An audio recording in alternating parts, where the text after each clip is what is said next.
In this tutorial, I will teach you how to add images in Photoshop. I'm using 2015 version. If you are using Mac, the interface will be same, but if you are using Windows, the interface will be slightly different. And if you are using the latest version, the interface will look different. However, the core components remain same. So once you open the Photoshop, this is the interface that you see. These are the tabs. We will be learning more about them as we progress further in the course. So to create a new document, go to File, then New. So as soon as I click on New, I see this screen.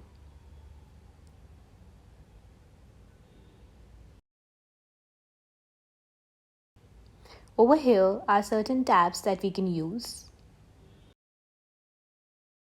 If we click on Photos, you'll see various aspects for photos.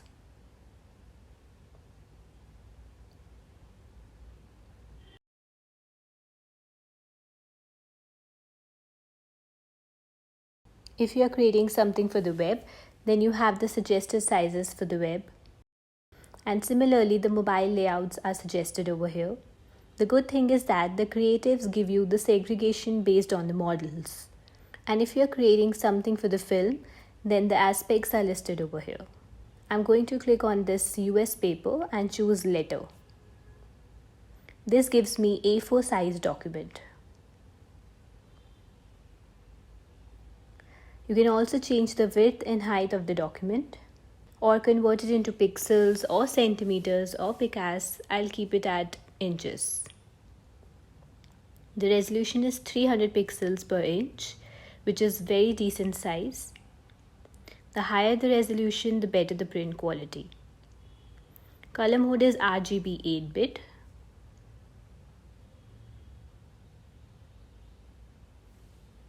From here, we can choose the background color. I'll choose the default white color. Click OK. As soon as I click OK or Create, the main screen of Photoshop opens. Here are various aspects that help you doing amazing things with your image. I'll be talking about them as we progress in the course.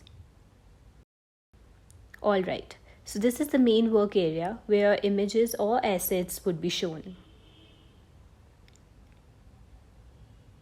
So I'm going to click on File and then I'm going to click on Place Embedded. This will help me in adding an image over here. So I have come to a folder where all my pictures are located. So I click on this picture and click on Place. If you see, this picture gets added over here. Now I can resize it, move it around. To resize it, I'll always suggest that along with your mouse, use the Shift button so that you resize it appropriately. In case you don't use the Shift button, you might end up doing something like this, which we don't want. I'm going to press Ctrl or Command Z to undo, and then I'm going to use the Shift key to resize it. See, I can even move it around like this. So this image which has been added on this canvas is now a layer.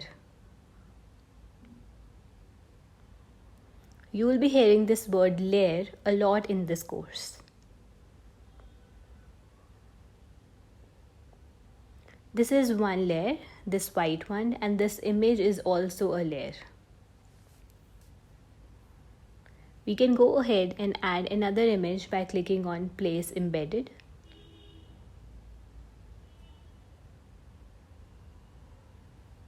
And see, it has been added as another layer over this image. So I believe this makes it more clear what layers are. There are layers of images or assets over one another. So once you have added some images, you can click anywhere in this white area and click over. This alignment gets saved. With the help of Move tool, you can move it around. Now you can also open images directly. Let me show you how. Click on File, then Open, and I can open any image I wish to. So it gets open in its own tab. Like we open another one.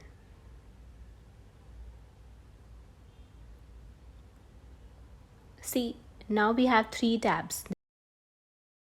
This is first, this is second, and the third. We can view these tabs in different ways. Click on Windows, go to Arrange, and over here there are multiple ways to view your tabs together. Like I'm going to click on Tile All vertically. See this.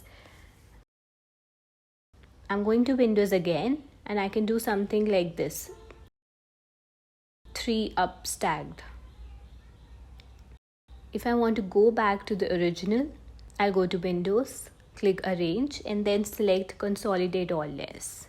They are back in 3 own tabs. Now if you see, there is an asterisk mark over here, which means that this image is not saved.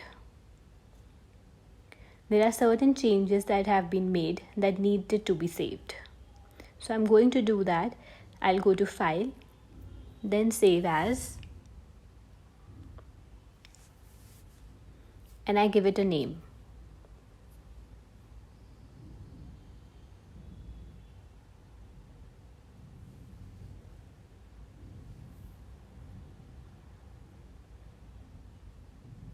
So I'm choosing the extension as PSD. There are other extensions also. You can choose like JPG or PNG and save it according to your need. I'm going to save it as PSD file so that I can work on it very easily in Photoshop. So if you save it in PSD format, the size of the file may be bigger because it will retain all the layers. Click on OK over here, and this image is saved. Now the name has changed and no asterisk sign is there. Now you see there are 3 layers. First image, second image, and last the white background.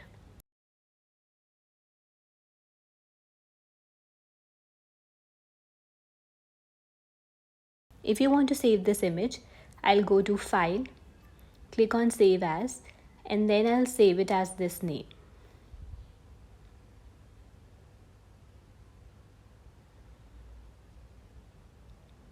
In Photoshop format. See, so easy. So this is how you can add any image in Photoshop. You can open any image in Photoshop and also name the document as per your wish.